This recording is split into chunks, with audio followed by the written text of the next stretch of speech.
This episode is brought to you in part by the Table Podcast from the Hendricks Center at Dallas Theological Seminary. I'm Darrell Bach, one of the hosts, and I invite you to join us as we discuss issues of God and culture, which includes anything and everything. Listen on your podcast app or at dts.edu/thetable. Hello, everyone. Don't skip this. It's really important. I have big news. I produced the show for 7 years while holding down a full-time job driving a school bus. And amazingly, I've been able to keep this thing going with just a few interruptions. But it's meant a lot of 50 to 60-hour weeks and working until I get sick or can't see clearly. So, I'm stepping out in faith. Starting in just 2 weeks on September 20th, 2024, I'm cutting the safety net. I will no longer drive a school bus full-time. Instead, God willing, for the next few months, I'm devoting myself entirely to the Truce podcast. And I need your help. Amazingly, we're halfway to my goal of $40,000 thanks to the nearly 120 people who already contribute, which is incredible. But 97% of listeners have never given to Truce. So I'm reaching out to ask for your help to make Truce not only sustainable, but better. If you've ever considered giving, or if you think you're only ever going to give once, now is the time. $10 a month could make a huge difference, and there are a variety of ways to help. You can set up an automatic monthly check through your bank and send it to P.O. Box 3434, Jackson, Wyoming, 83001. And that's great because it cuts out credit card fees. Or Venmo me at Truce Podcast. There's also a new option that I'm excited about. My friend Roy helped me set up a new store on the website that has lower credit card fees than PayPal or Patreon. And there you can give a one-time gift or make recurring payments. And of course, you can still use Patreon or PayPal. Really, whatever works best for you. All of the information is at trucepodcast.com/donate. Also, it would go a long way if you would tell a friend about the show and contact your favorite podcasts or publications to suggest that they interview me as a guest. This is mostly a one-man operation, and your help spreading the word goes a long way. Okay, so what do you get out of it? I don't know about you, but I've never heard a Christian podcast talk about the 1977 National Women's Conference, Milton Friedman's economics, the influence of William F. Buckley, the bond between Nixon and Billy Graham, or any number of subjects from this season. By giving just a little each month, you are supporting a show that equips people, shares the gospel, and also encourages compassion in an era of rage and enmity. A truly independent podcast that isn't beholden to a billionaire, a corporate sponsor, think tank, or mega ministry. I can report on a wide variety of subjects without fear of upsetting some major donor. This is about finding the best sources so we can understand how we got here and how we can do better. Take this leap of faith with me. Give me a year, just 1 year, to continue what we've started. Head over to trucepodcast.com/donate. Even if you can't give, know that it's an honor to serve you and the thousands of other people who listen. It's a responsibility I don't take lightly. And I'm so honored you've decided to spend this time with me. The website again, trucepodcast.com/donate. And if you're a person of prayer, remember me on September 20th as I step out in faith. Okay, here comes the episode. It covers some controversial material, so go in with an open mind. This episode is part of a long series exploring how some evangelical Christians tied themselves to the Republican Party in the 1960s and 70s. It can stand on its own, but when you're done, go back and start at the beginning of Season 6, or at least go back one episode to the Phyllis Schlafly one for more context. Also, in this show, we're going to dive into some sensitive subjects, a minefield, really. Some of that involves acknowledgement of human reproduction. Parents may want to consider that, and the discussion starts soon. This is the International Women's Conference. Okay, here's the show. A mother enters her children's bedroom and wakes them up. Her hair is high, her dress is white, and immaculate. My twins love 100% orange juice from Florida any time of day. The woman talking straight into the camera was Miss Oklahoma in 1959 and runner-up for Miss America. She toured with Bob Hope on his USO tour. sang at Lyndon Johnson's funeral, as well as both the Republican and Democratic conventions in 1968. She was a big deal. The commercial continues. Two kids pop out of bed. We dissolve into the kitchen where she pours a tall glass of orange juice. A day without orange juice is like a day without sunshine. For the actress, everything seemed to be going her way, until her story took a strange turn. Her agent's wife, a county commissioner, offered a bill in Dade County, Florida. If passed, it would outlaw discrimination against gay people in housing, employment, and public accommodation. Before the 1970s in the United States, homosexual activity could lead to public exposure, arrest, losing your job and family, and potentially being locked in a psychiatric ward. To quote historian Rick Perlstein, quite simply, before the 1970s, homosexuals had no rights which heterosexuals were bound to respect. But as the decade continued, the movement to secure rights for gay and lesbian Americans surged forward. By 1975, 8 states repealed sodomy laws. 37 cities and counties outlawed discrimination on the basis of affectional or sexual preference. There was clearly something in the air. President Jimmy Carter, a Southern evangelical, said on television that he would favor a bill ending discrimination against homosexuals. Then there was Dade County and this anti-discrimination law. When it opened for public discussion, as one would expect, some churches protested. We could spend hours on this, but I'll try to keep it short. This is where things get muddy. Big questions here. Who gets to decide the behavior of the American people? Do conservative evangelicals have the right to express their beliefs in the public square? And what about gay and lesbian people? The Bible identifies homosexuality as a sin in a number of places. Leviticus 18 and 20, Romans 1, 1 Timothy 1, and more. How to address that in the public square is up for debate. Anita Bryant, Miss Orange Juice from earlier, an evangelical Christian, decided to speak out against the law. It passed anyway, and you'd think that would be it. But she was approached by a Catholic attorney who learned that all that was needed was 10,000 signatures in order to put the ordinance up for a vote. Would Bryant lead the cause? She and a group of religious leaders, including Catholics, Jews, Orthodox Christians, and Protestants, assembled to form Save Our Children, Inc. Their fear was that the new law would allow homosexual teachers in schools. The campaign cost Bryant a national television pilot she'd been cast in, but the announcement of her firing only drew attention to her cause. Nothing sells like martyrdom. Bryant went on Pat Robertson's 700 Club TV show, as well as Jim and Tammy Faye Baker's PTL Club, and raised $25,000 for the campaign.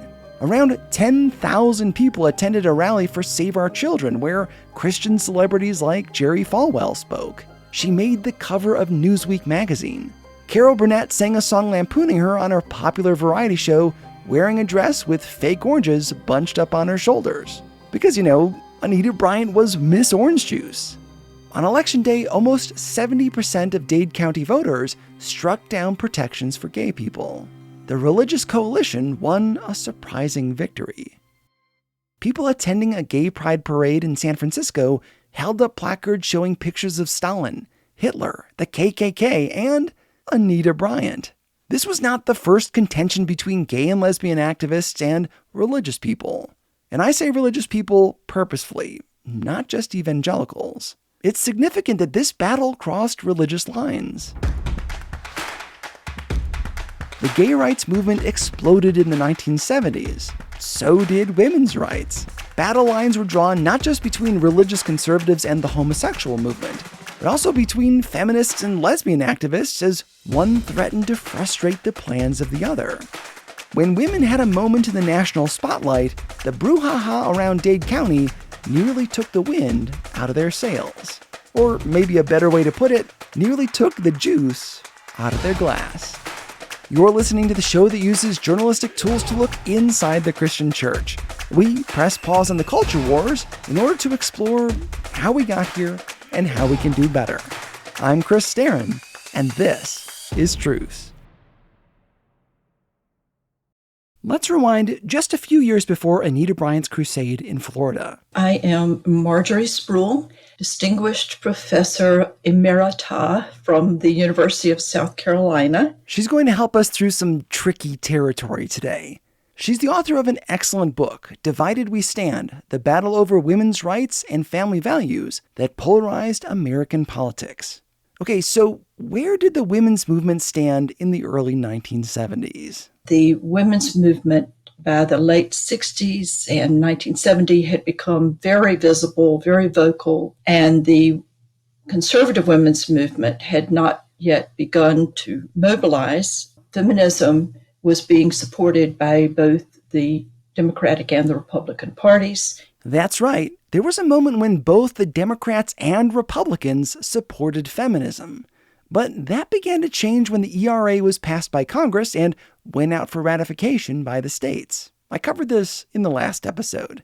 Essentially, the ERA states, "Equality of rights under the law shall not be denied or abridged by the United States or by any state on account of sex." When the modern women's movement got going in the 1960s, and the National Organization for Women now was created, one of the first things they did was to take up the cause of the ERA. When they did, a group of women who had joined NOW got up and walked out in protest. These were women largely tied to the labor movement. They wanted protections under the law, and the ERA could do away with those protections. It was designed to abolish laws that discriminated on sex, including those that protected women.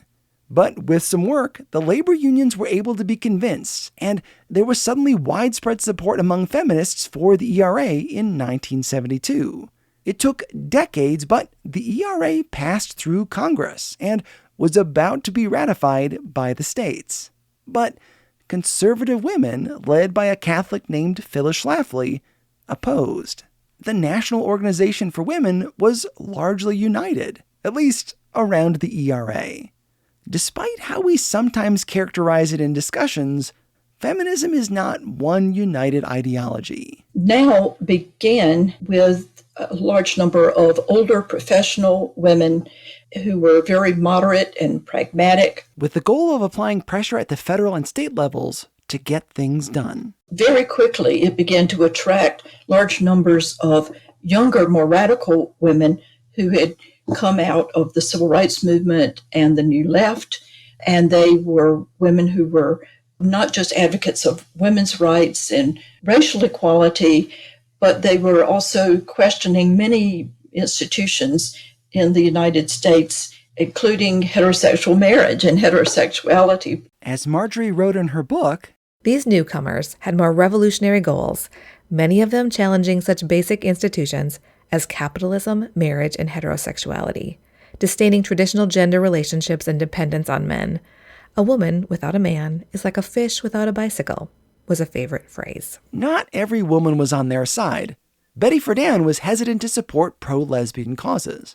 She was the author of The Feminine Mystique, the best-selling book often credited with starting the modern feminist movement. She represented the more traditional vision of feminism and was the founding head of NOW. Their aim was to make the women's movement have very, very widespread success. They definitely wanted to to reform marriage, to make it a much more equal proposition.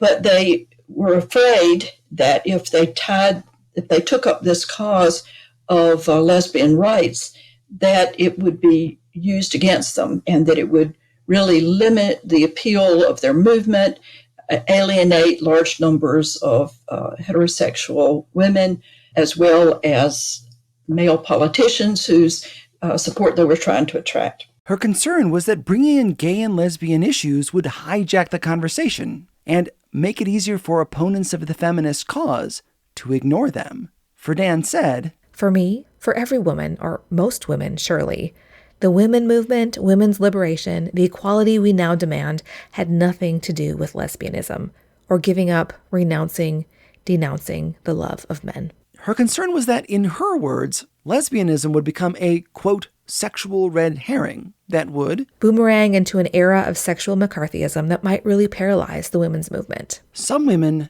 disagreed, including Gloria Steinem. She was the fashionable co-founder of Ms. Magazine. By 1971, her view was the main one in Now, when they passed a resolution in favor of lesbian rights. The organization, in just a few years, had taken a dramatic swing to the left, one that alienated moderate and conservative feminists. This is worth highlighting. By incorporating more radical ideas into the conversation, that left less room for people in the middle or on the right to participate. We've talked about this before. Extremes lead to extremes. So when they were squeezed out, conservative women would need someplace to go. The feminist movement of the 1960s did not go unnoticed in Washington. The presidents, starting with John F. Kennedy, formed commissions focused on women's issues. And it was extremely important in creating this national examination of women's role in every aspect of American society, and publishing a major report on that, and leading to a 1963 Equal Pay Act for women. It was followed by the creation of women's commissions at the state level in every state, and a real examination all over the country of laws and customs that affected women. Of course, the women's rights movement went far beyond the borders of the United States. In 1972, the United Nations announced that 1975 would be the International Women's Year, capped off with a major conference. So it took place in Mexico City, and it was usually after that called the Mexico City Conference.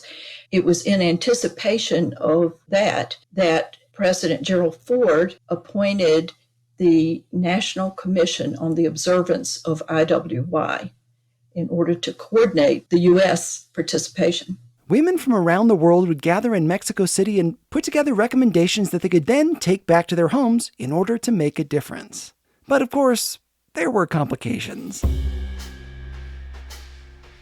Who would decide which women were going to go to the conference? Because that would determine which issues were represented.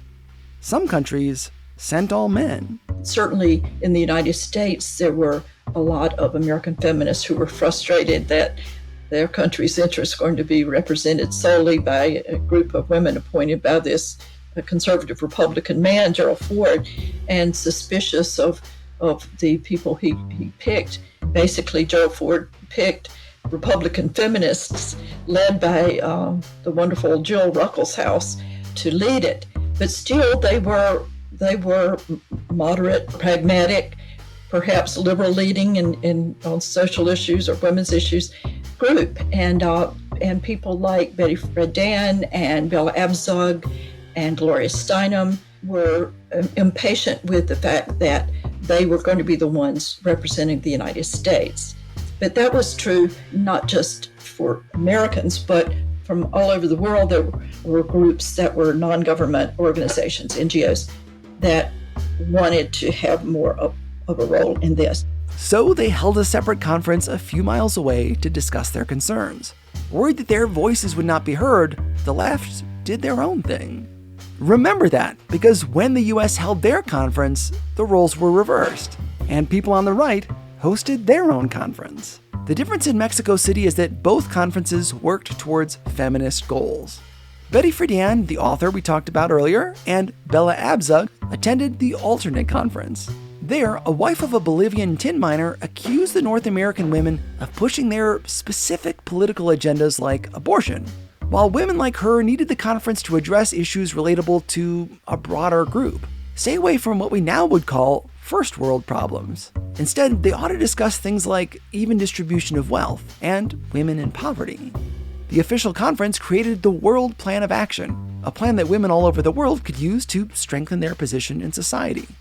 American women returned to the U.S. to continue working on President Ford's commission. At this stage, the president's commission was purposefully staffed with moderates, something that angered both the left and the right.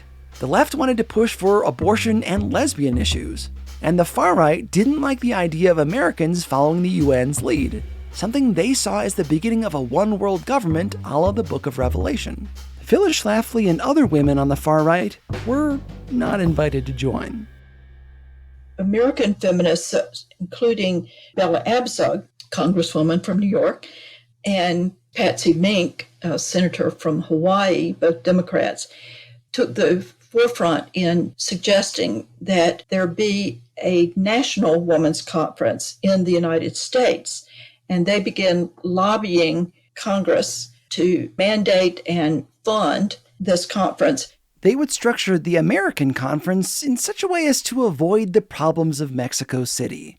Instead of the president or a governor or an official of some kind picking delegates, each state in the Union would host its own conference, choose their delegates, and send them to the national meeting. Hopefully, a more democratic approach that would bring in marginalized voices, not just those appointed by a Republican man like Gerald Ford. The big American conference was set for 1977 because it was not an election year, and the theory went, would not attract as much political theater.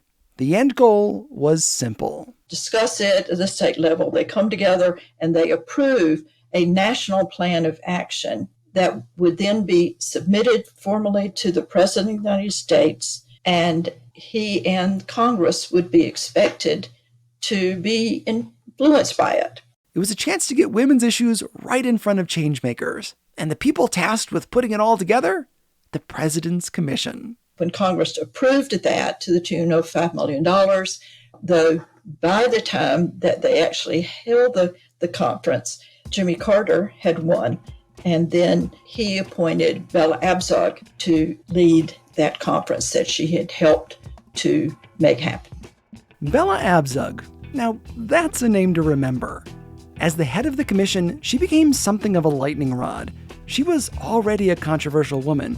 Before researching this season, I'd never heard of her, but she was a household name in the 1970s, even making the cover of Rolling Stone magazine in a painting by Andy Warhol. She was a Jewish woman from New York City who was originally working in the civil rights field as well as for peace and against nuclear proliferation. She was an activist lawyer. Her brashness was legendary, though not everyone appreciated it. Writer Norman Mailer said that she had a voice that, quote, could boil the fat off a taxi cab driver's neck. She was popular with her constituents, but First Lady Rosalynn Carter did not think her husband's appointment of Bella as head of the conference was a good idea. Not because Rosalynn Carter didn't support the women's movement, which she did very much. She also supported the Equal Rights Amendment very strongly and did all she could on the phone and otherwise to try to help it. This episode is brought to you by Our Daily Bread Ministries, a global media organization that makes the life-changing wisdom of the Bible understandable and accessible to all. As a part of that mission, Where You're From is a podcast for those who believe it's important to stop and listen before we speak. Join us on each episode as we ask another Christian thought leader where you're from and discover how their life experiences and expertise, even if we may disagree with something they say, offers us important perspectives worth thinking about. To see our list of guests, visit whereyou'refrom.org today. That's whereyafrom.org. I'm Russell Berry, reminding you that it's not just about where you're at, but it's also about where you're from. As did President Jimmy Carter, calling state legislators to try to get them to ratify the ERA. Because she was so eager for more states to ratify the ERA, she was afraid that appointing someone who was as controversial a figure as Bella would hurt the cause. Bella was indeed controversial. Bella's appointment startled moderates and conservatives. In some people's minds, it refocused the conference from being about women to being about homosexuals. On June 7th, 1977, Anita Bryant's team won the repeal of the Dade County gay rights protections. That same night, Bella Abzug was woken up at 2 a.m. by a crowd developing outside of her window in Greenwich Village. Hundreds of gay and lesbian people gathered to encourage their agenda being added to the IWY conference. She had been hesitant to do so up to that point, but this crowd seemed to inspire her. Or maybe she was looking for votes. Getting gay and lesbian people on her side could be a real boon to her political campaign for New York City mayor. But these power plays were not advantageous for every politician. President Carter had basically inherited this conference. This whole thing started under Gerald Ford's administration, but the consequences of it would eventually reflect on Carter. He was a moderate Democrat who often walked a nuanced line between issues.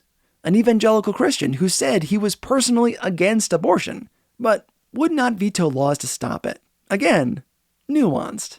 Now this conference, which had been created by Congress and not him, would happen on his watch. And one of the new commission members he appointed was actually a former nun, Jean O'Leary, who at that point was a leading lesbian rights activist. She initially got very little support from the other commissioners, but she encouraged lesbians to turn out in large numbers, for these conferences, because she realized that her movement, which was really a brand new thing in American politics in 1977, would really benefit if protection of the rights of lesbians was included in these recommendations to Congress that would come out of the meetings. And so she is the one who initially really pushed for that and eventually was supported by other members of the commission. Again, there was a real push to keep this conference centered and focused on women's issues. The appointment of Bella Abzug, Gloria Steinem, Ellie Smeal, and Jean O'Leary spooked conservatives. The White House was deluged with letters protesting the choices for the commission. One said, Bella does not support family values. She has consistently voted a pro-abortion platform. The conference was snarkily nicknamed Bella's boondoggle. Critics brought up her defeat in the Senate primary for re-election, saying that if the people of New York didn't want her, the rest of the country wouldn't either. The state meetings were fast approaching, and the national one was just on the horizon. Its impact would be felt for years to come, but so would the impact of the counter-movement.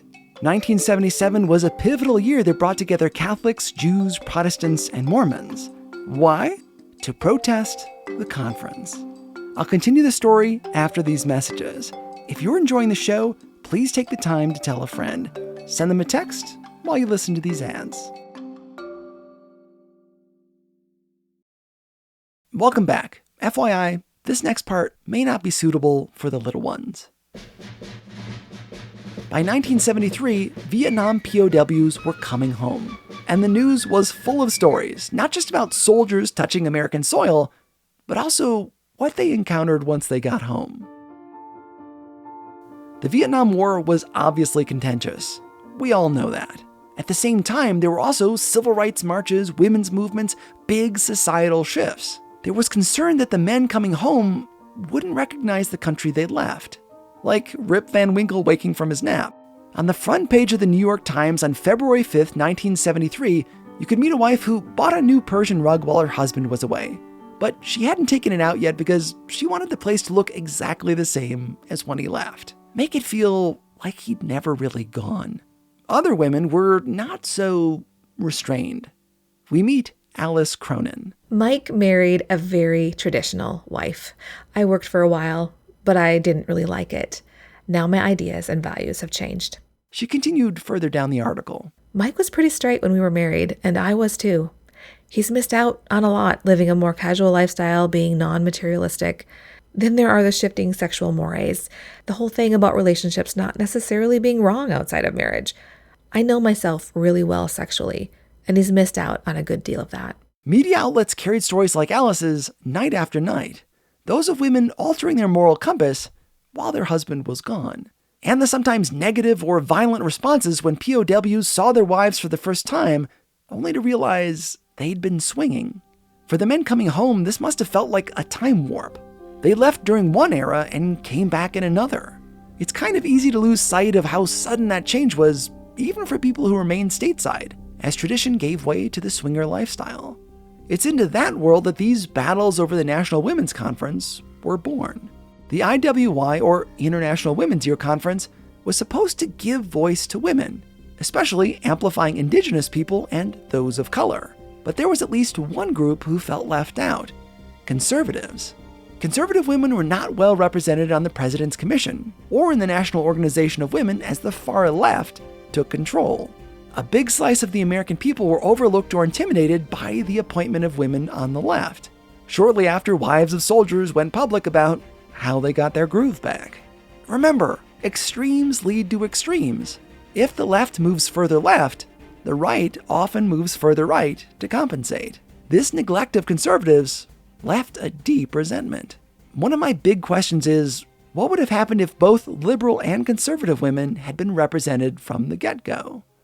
In episode 2 of this season, I quoted historian Joel Carpenter talking about fundamentalists. Even when fundamentalists have expressed their alienation toward American cultural trends and advocated separation from worldly involvement, their words have been more those of wounded lovers than true outsiders. The same would be true for conservatives.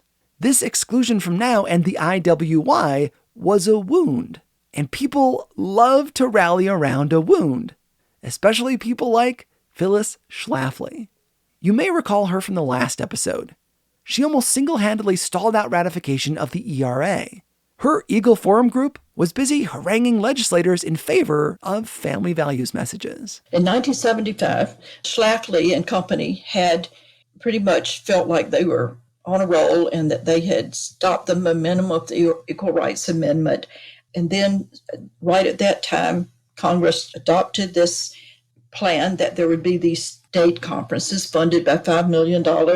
And then Ford appoints, this all-feminist group to head it up. And so they got really angry and they said, this is an example of federally funded feminism. The $5 million allotted by Congress became a major rallying cry.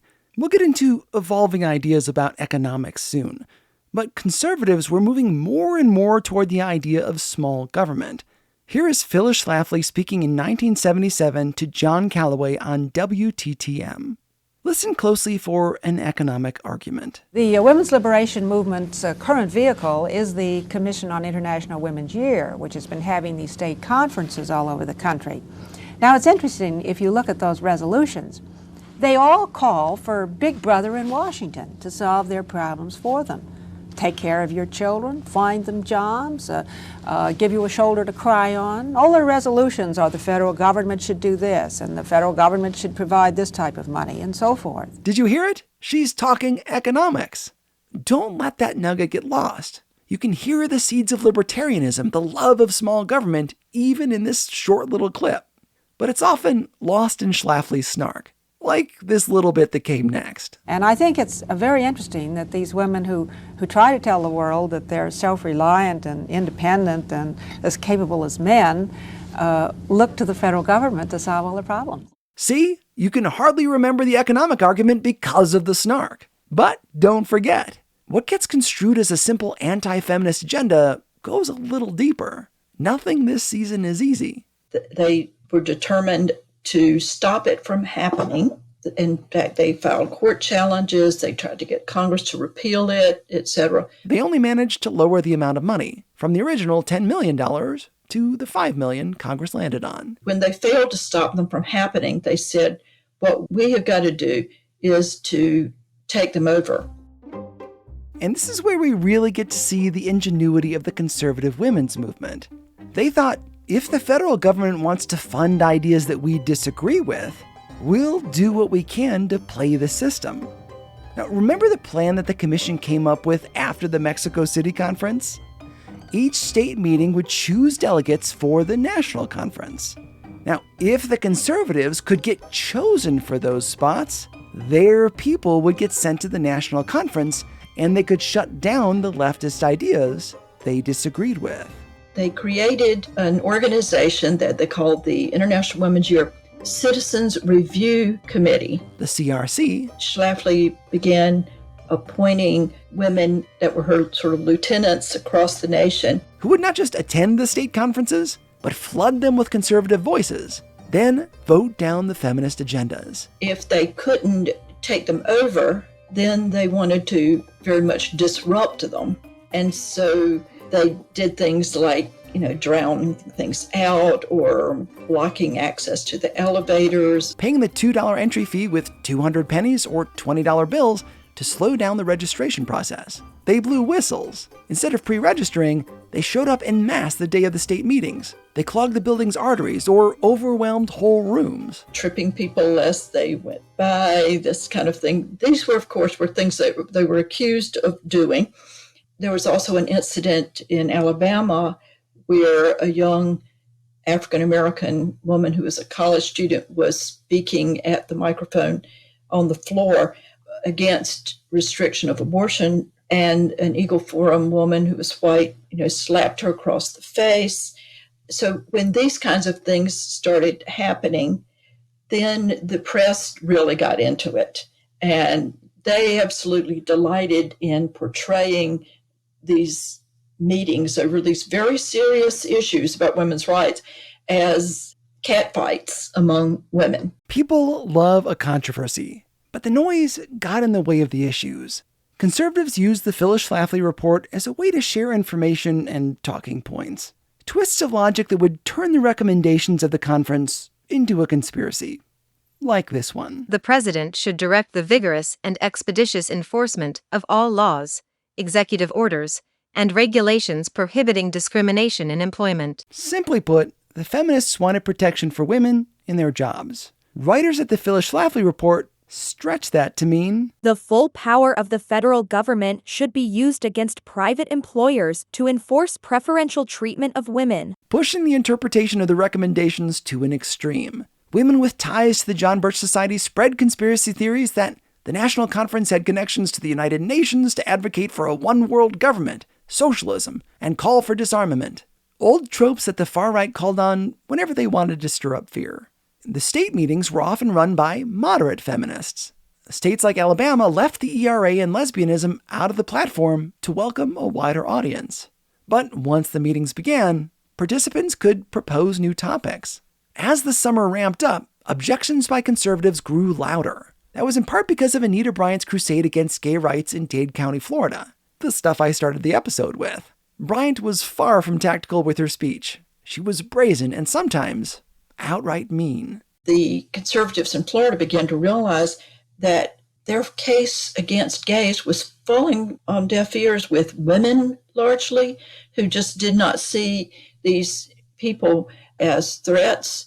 So they started trying to demonize gays by calling them child predators and saying you've got to save our children, quote unquote, from them. And they're trying to convert your children, recruit your children, exploit your children. They did that in order to try to get more women to oppose gay rights. Around that time, a member of President Carter's staff organized a meeting of 14 gay and lesbian leaders to appeal for reforms in federal policy. This happened without Jimmy Carter's knowledge, but it became a big story, and some evangelical leaders still blamed him. TV preacher Pat Robertson threatened that evangelicals would oppose Carter if he didn't make changes. Robertson longed for the days of Richard Nixon, the former president whose administration committed a long stream of crimes, saying, God wants stability.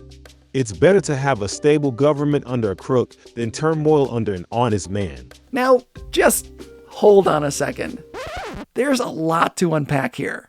First, if you read the Bible, you can see that there is anything but stability, even for God's chosen people. Second, to say that the Nixon years were stable is to turn a blind eye to widespread protests, not to mention the fallout from the Watergate debacle and the withdrawal from Vietnam. But hopefully this gives you an idea of what Jimmy Carter was up against. Being dragged into fights he didn't pick and getting blamed for things for which he had no control. We'll see a lot of that this season. There were more shenanigans at the state conferences. In Arizona, liberal women, sensing that one vote or another was coming up, would go out to an agreed-upon space, gather their cohort, and then go into a vote, dominate, and then disperse just to do it all over again. In state after state, conservatives showed up for votes and then went home on Saturday so they could get to church on Sunday. In Rhode Island, there was a concern that a busload of homosexual men had arrived to sway the vote. It turned out to be just a college swim team competing nearby. a gay rights advocate charged that conservatives, and this is a terrible quote, but I'm going to read it anyway, quote, brought in mentally retarded adults from local group homes to vote for their side, end quote. Both sides were nasty. These conservative organizers were just trying to get women to go to these meetings, including many of them who had never been involved in politics before, and including many of them who were members of fundamentalist and evangelical religious groups that actively discouraged their members from participating in politics, saying that it was corrupting.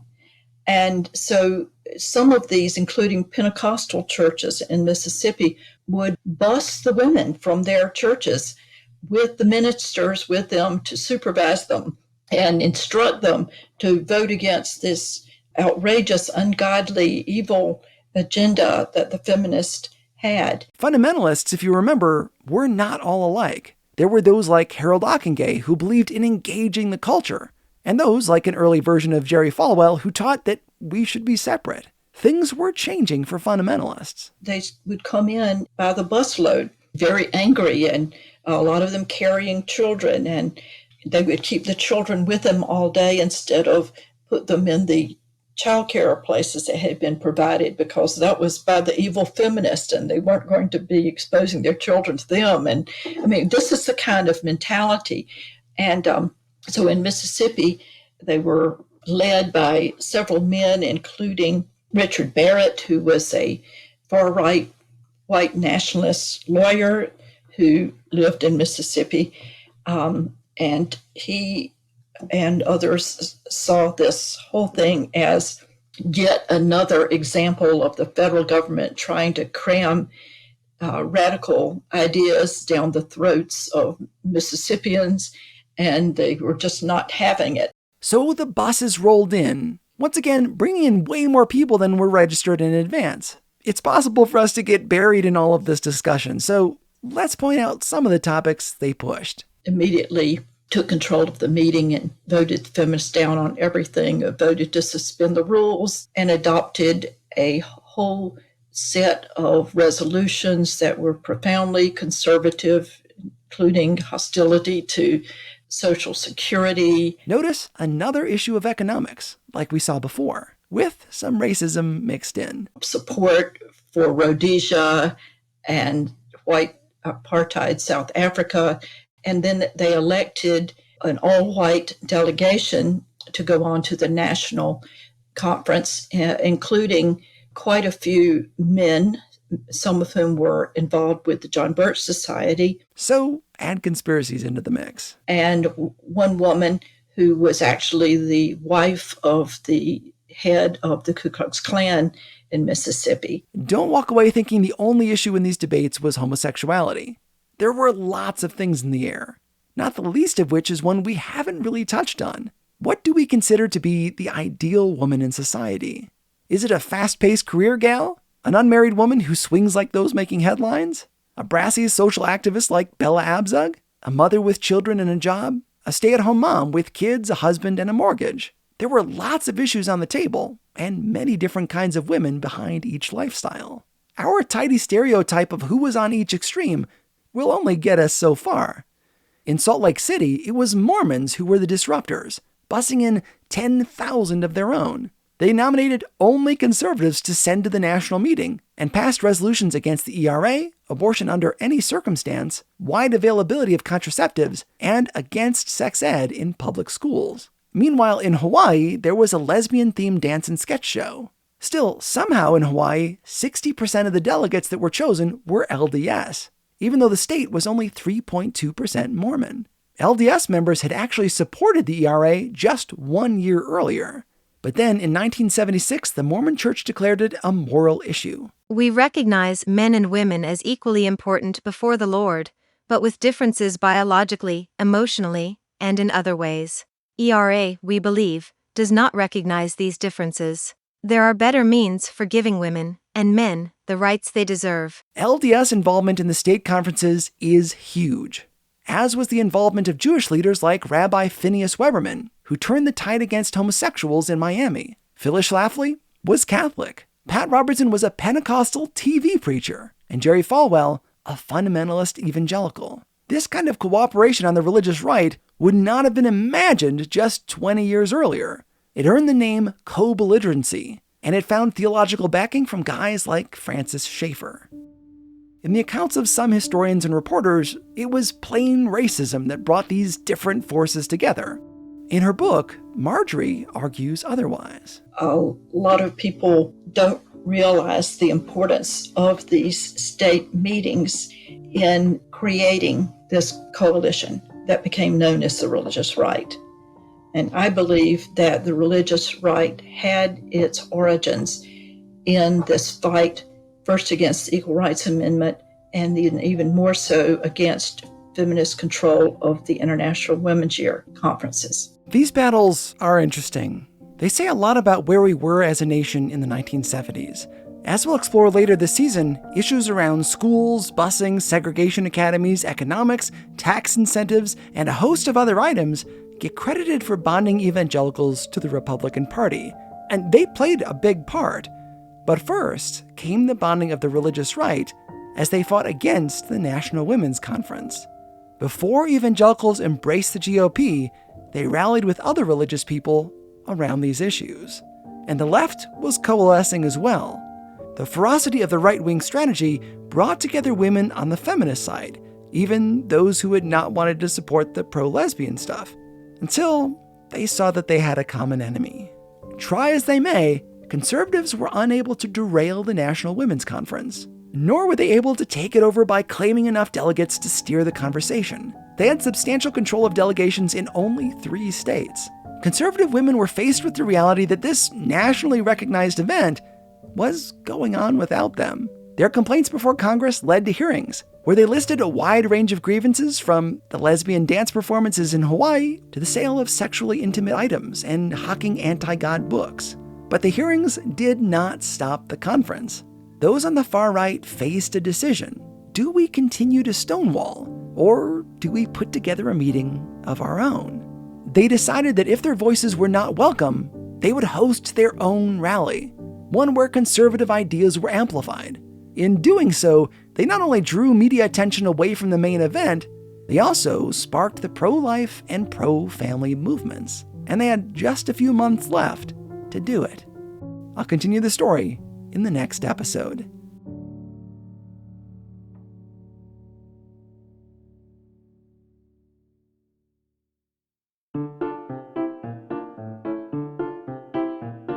Special thanks to Marjorie Spruill. Her book on the subject is Divided We Stand, and it is really excellent. Fair, deeply researched, and easy to read. I'm also indebted to Rick Perlstein's Reaganland for turning me on to the subject. You can find a list of sources on the website at trucepodcast.com, including links to audio where you can hear women who were involved in the conference tell it from their perspective. Alex Seeley did me a solid and cleaned up Marjorie's audio. Thanks, Alex. Truce is listener-supported. I'm doing my best to make this show my full-time job, which would mean more and better episodes for you and a better work-life balance for me. Do you know any other Christian show like Truce? It's a rarity in the marketplace. If you enjoy this kind of in-depth, thought-provoking work, consider becoming a patron of the show for just a few dollars a month. More information is at patreon.com/trucepodcast. Once there, you can access lots of bonus material, including more with Marjorie Spruill. That's patreon.com/trucepodcast. I also take checks, and I'm on Venmo and PayPal. Special thanks to all the people who gave me their voices for this episode, including Amy Fritz of the Untangled Faith podcast. Truce is a production of Truce Media LLC. God willing, we'll talk again soon. I'm Chris Staron, and this is Truce. This episode is brought to you by the Compelled Podcast. What would you do if you came face to face with a murderer sent to kill you for being a Christian? For Virginia Prodan, that question isn't hypothetical. Virginia was a small, petite attorney defending Christians in court in communist Romania. And she was really good. So good, in fact, she caught the attention of the communist regime. One day, a tall, muscular man walked into her office, closed the door, and pulled out a gun. He barked, "Shut up, sit down. I'm here to kill you." Virginia was face to face with a trained assassin. What happened next would surprise both of them. Listen to Virginia's entire story on the Compelled podcast, where they find incredible true life stories of God working through the lives of normal people. Virginia is on episode number 31, which is titled, He Came to Kill Me. Listen on your podcasting app or at compelledpodcast.com.